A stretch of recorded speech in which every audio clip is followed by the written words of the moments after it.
Hello there, my name is Eligriv, also known as Rod, and welcome to a new optimistic Solarpunk video. Today I'll explain what a food forest is and how you can make one in Minecraft. I quote, "A food forest, also called a forest garden, is a diverse planting of edible plants that attempts to mimic the ecosystems and patterns found in nature. Food forests are three-dimensional designs with life extending in all directions, up, down and out. Generally, we recognize 7 layers of a forest garden: the overstory, the understory, the shrub layer, the herbaceous layer, the root layer, the ground cover layer and the vine layer. Some also like to recognize the mycelial layer, layer 8, which are mushrooms. Using these layers, we can fit more plants in an area without causing failure due to competition. In Minecraft, farming is easy, but most of the time players optimize it by scaling up. Just like farmers with the arrival of heavy agricultural vehicles. They have been terraforming the world into flat surfaces or endless monocultures, whereas in the early game, players have small farms full of different crops. Let me show you how, just like in real life, you can optimize your base to have an endless amount of food in the garden, from the moment you spawn all the way to late game. Okay, credits are to you. I was heavily inspired by Andrew Millicent's videos. He makes awesome permaculture content, and you should definitely check them out. A link in the description. In Minecraft, when you plant a seed in the soil, it needs light. Indeed, it will break if you try to plant it in a dark room. But except for this, you need nothing more to farm crops in Minecraft. But there are 3 ways to make crops grow faster. You all know at least one of them: water. Hydrating a farmland allows crops to grow faster and prevents the tilled soil from turning back to dirt. Another trick is to use bees. After they pollinate flowers, if they fly above crops, they will help them grow like bone meal. And finally, planting different rows of crops make everything grow faster.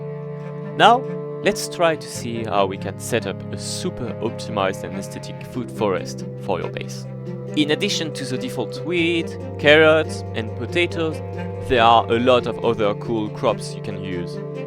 A stem from a pumpkin or melon will only produce one on any adjacent dirt, coarse dirt, rooted dirt, grass block, farmland, puddle, mycelium, moss block, pale moss block, mud, or muddy mangrove roots. So knowing that, you can decide easily where they will grow. Melons are not the best food source, but you can get a lot of them very fast, and you can trade with villagers. Unlike in real life, where watermelons take around 80 to 100 days to develop, once the stem is at its full maximum growth stage, you usually have to wait between 10 and 30 minutes. So it's on average 1 melon per in-game day. The pumpkins plantation are great combined with a sugarcane farm or a chicken farm, because you can make pumpkin pies. They give 8 hunger points back and 4.5 of saturation. Less saturation than a steak, but the same amount of hunger points. Also, it is super cozy to just grab things in your garden and make food with them. For my chicken coop, I collect all the eggs using an alley and a nut block. Like little gardening assistants. The alley will pick up items, and instead of giving them to me, it will drop them to the last nut block, which played the nut. You can make this simple design, which will break way less often than a Hopper minecart and looks much better than this atrocity. Thousands of years ago, berries were a staple of agriculture. Then they were forgotten before returning from the woodlands to Europe's garden in the 14th century, most notably in France. In Minecraft, you got 2 of them, the sweet berry growing in taigas and the glowberries in lush caves.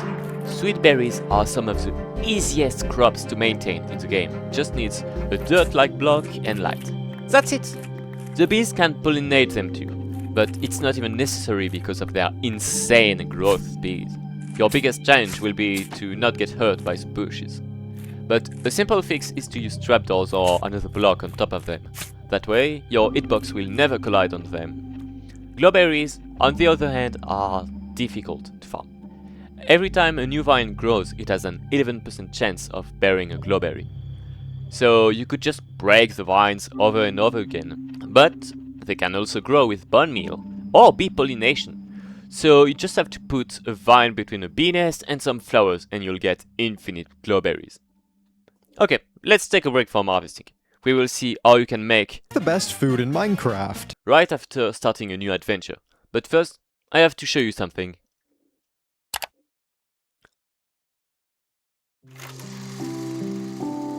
Every ecosystem consists of its own plants, fungi, and animals, each with their own important role that allows the ecosystem to thrive harmoniously. But that harmony can be broken. When species from foreign environments, known as introduced species, end up in the wrong ecosystem, one of two things can happen. Either it can't survive in the new environment and dies off, or it survives too well and ends up causing havoc to the native species. The latter case usually happens when a species from a more extreme environment finds itself somewhere new that is a lot safer, with no natural predators and weaker or no competition. These become known as invasive species, and they can be a serious pest. They can be predators like cats, lionfish, blue crabs, or they can be fast-growing plants like eucalyptus or prickly pear cacti, which, even if they've taken over the Australian ecosystem, you gotta love their name. These species will rapidly spread because of the abundance of resources and lack of threats. This can lead to native species becoming threatened, and in severe cases, extinct. In plants, for example, invasive species can be hardier and grow larger in fewer resources, blocking light from smaller native plants, and because no native herbivores have evolved to eat those plants, they can grow much faster with no natural control to stop them. These invasive species are introduced in a multitude of ways, for a bunch of different reasons. Sometimes by interest, for cultivation purposes or pest control, maybe due to aesthetic taste to bring home something exotic, or sometimes by complete and pure accident. For example, rodents sneaking into transports, or spores and pollen travelling on you, or your clothes. And once these species are established somewhere, it's very difficult to get rid of them, especially on your own. That's why it's important to make spaces for local species wherever possible, whether it be public city green spaces, protected areas, or just people's gardens. Instead of having neatly mowed lawns and showing people that you can waste hours of time every single week to do the same boring and useless task, I mean, the grass is gonna regrow. You're just gonna be out there again pretty soon. Instead of doing that, you could plant native species and offer habitat to local insects, birds, lizards, and all the other animals which might benefit from having a place to feed and reproduce. In fact, you should do that, if you can. Nature has been proven to foster better mental health and improve people's general lives and recovery from ailment or illness. And sometimes it can even be free food. I'd definitely take that offer. Look, urbanization has taken over habitats, pushed apart species, and destroyed natural expanses. And with climate change, it's making it even harder for wildlife to survive. The least we can do as people is give them somewhere to go in the world that we've taken over, especially if it's going to help us too.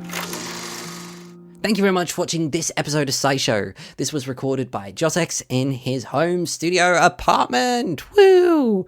I don't have an apartment. I don't have a home studio.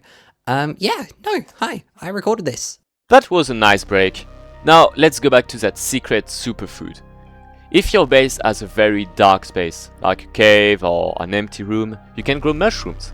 And if you rather have them out in the open, you can replace the ground with podzol or mycelium to be able to plant mushrooms at any light level. This is because the ground is very nutrient rich, because of the taking organic matter, or because it's already part mushroom. Indeed, what we call mycelium is the roots of mushrooms. Our magical potion is a stew. A suspicious stew. Any version before the upcoming autumn drop 26.3 requires you to have a red and brown mushroom. But you can easily find them in taigas, dark oak forest, swamps, and even in the nether. But in 26.3, the recipe of the stew changes for 2 mushrooms of any kind. They can be the same one twice. So in your base, start a mushroom farm. It's really easy. You place them in the dark and wait for them to multiply. Mushrooms will appear next to the original. Then you just have to pick them up. It's that easy. Now combine them with the dandelion to get a stew of saturation, one of the best food source in the game. Dandelions are commonly used in recipes. You can eat the leaves and the flowers, though I recommend not to pick one from the side of the road if you want to try some. A dandelion! Must be the last one of the season! I saw a recipe for Kontomire stew. Sorry if I pronounced it wrong, I'm really sorry. It's a dish from Ghana, and this particular recipe, which I found, used dandelions leaves in it. I don't think many of you know about it, so you should give it a try. In Minecraft, dandelions are very easy to obtain. Just bone meal the grass around you. And if you need a lot of bone meal, you can use this setup and feed it excess seeds from when you harvest your crops. With all these tips, you should have an hefty amount of food for your adventures. But since they are all in small, diverse quantities, my final advice is to use a bundle to carry around all the food you'll have. This is certainly more interesting than an automatic steak factory or buying golden carrots from a villager. Imagine having a garden that gives you food all year round. Requires less work to maintain because it is an autosufficient ecosystem. Provides habitat for all sorts of pretty insects, birds and amphibians. And on top of all that, looks pretty. This is the magic of a food forest. My goal as a Solarpunk Minecraft YouTuber is to show the gaming community some hope for a more sustainable future and hopefully make you discover new things that you either never heard of or that the algorithm won't show you. So thank you for watching until the end. I hope you enjoyed this video and I'll see you next time. Eligriv might put this at the very end of his video, and I just want to say, hi. Thank you very much for watching. I think that this is a really cool project, and I do believe that the environment is something that needs to be very much protected. That's what I believe about. That's me as a person. That's what I believe. That's what I think is great.